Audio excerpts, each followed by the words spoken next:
Good morning, everybody. Auronnj here with another honkaistarrail video, and today I'm going to tell you why Jade is a must-pull for me, maybe not a must-pull for you, but we're going to look at her kit. I'm going to tell you why I think she's going to be so great for my account.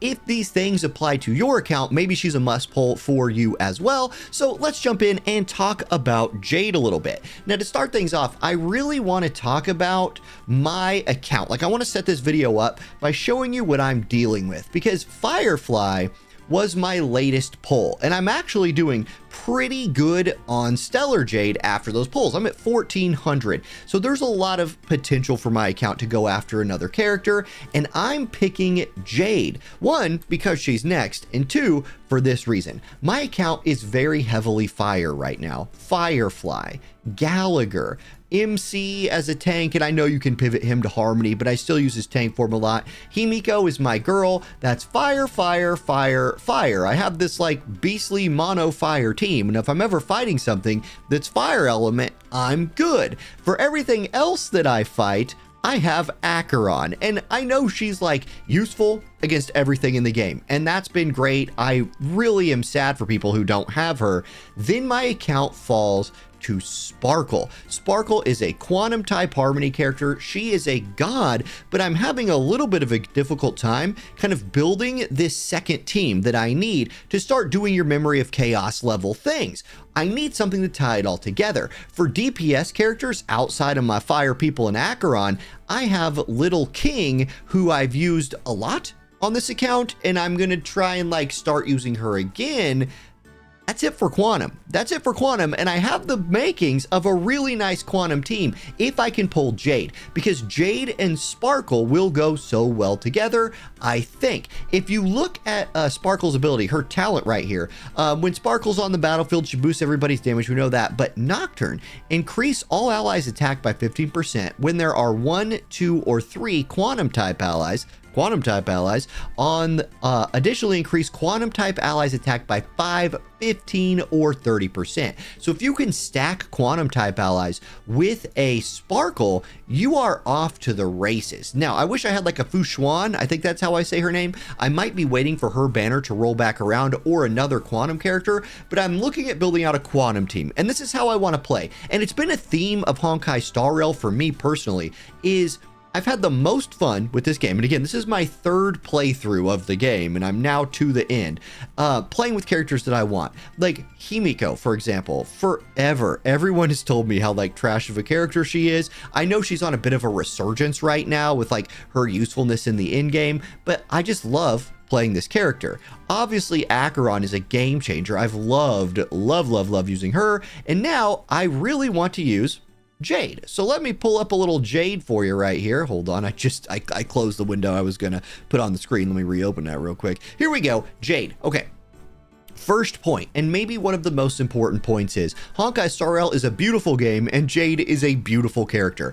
I love mage-looking chicks with like big hats, and I know she's more like business leader mama than mage, but look at this character design. I mean, that is great. Like if we opened up another window and went like honkaistarrail Jade pics, like we're gonna get some beautiful images right here, right? Like here we go. Here's a good one. She's a great looking character. Great looking character. I'm like making a big fuss about something that's so easy to say. She looks really good. And when I saw her in game, I kind of knew I wanted her. I started looking into her kit. Some of the videos out there on her seemed underwhelming. Like some of the reviews seem underwhelming. Some of the people said she was going to be busted. I tend to believe that new characters in games just lend themselves towards being strong. And if they fit your account, which I believe Jade fits my account, I think I will find plenty of use for her. So let's look at her skills. Her basic attack is just quantum damage that splashes a little bit. I think, again, this plays in Little King kind of, oh, okay, hold on. The light just, my light turned off. Hold on. It's a really useful feature of lights when they turn off by themselves while you're filming. You love to see it. Anyway, she does this like splash damage with her attacks. Little King kind of does this as well. A little bit of synergy there, but it's a basic attack. Her ult quantum damage, big percent to all enemies at the same time, enhances follow-up attack from Jade's talent, which we'll look at here in a minute, increasing the follow-up attack's damage multiplier by 80% and activates 2 times. Okay, let's go over to the talent. Let's go to her skill next. Skill makes a single target ally become the debt collector and increase their speed by 30, lasting for 3 turns. After a debt collector attacks, deal 1 instance of additional quantum damage equal to 25% of Jade's attack to each enemy target hit. There is so much synergy right here between Sparkle, Jade, and like another quantum damage dealer, because like with Sparkle, you just take care of any sort of skill point issues. And it looks to me like taking care of skill point issues is going to be an important thing if you're running Little King and anybody, because Little King likes to reset, her attack until she does her splash. If you're going to be giving Jade skill to Little King, you're going to probably want Sparkle in here just generating a bunch of skill points for you. So I see some good synergies there. Deal 1 instant quantum damage, blah, blah, blah. And consume debt collector's HP by amount equal to 2% of their max HP.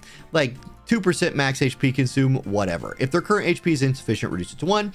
If Jade becomes the debt collector, which she can give this buff to herself, she doesn't get the speed boost and her attacks don't hurt her. When a debt collector exists on the field, Jade cannot use her skill anymore. At the start of Jade's every turn, the debt collector's duration reduces by 1. So it's Jade's turn that removes debt collector, not the unit you give it to, which could make for some interesting speed builds. I'll be very interested to see what like the Pridewind guys, when they do their calculations for best builds for Jade, if they avoid building her for speed, which could be something they do. Let's look at the talent, because that plays in here as well. Fang of Flare Flang. After Jade or an ally that had become the debt collector attacks, Jade gains 1 charge for each enemy target attacked. So you want to, if you want charges, you want AoE.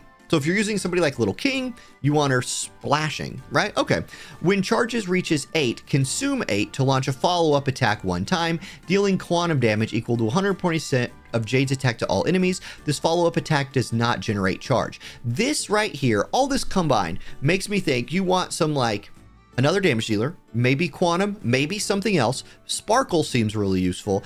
And then you want to be just slowing Jade down, like maybe building her just massively into attack, which again, Sparkle going to boost her attack number, like the percentage here.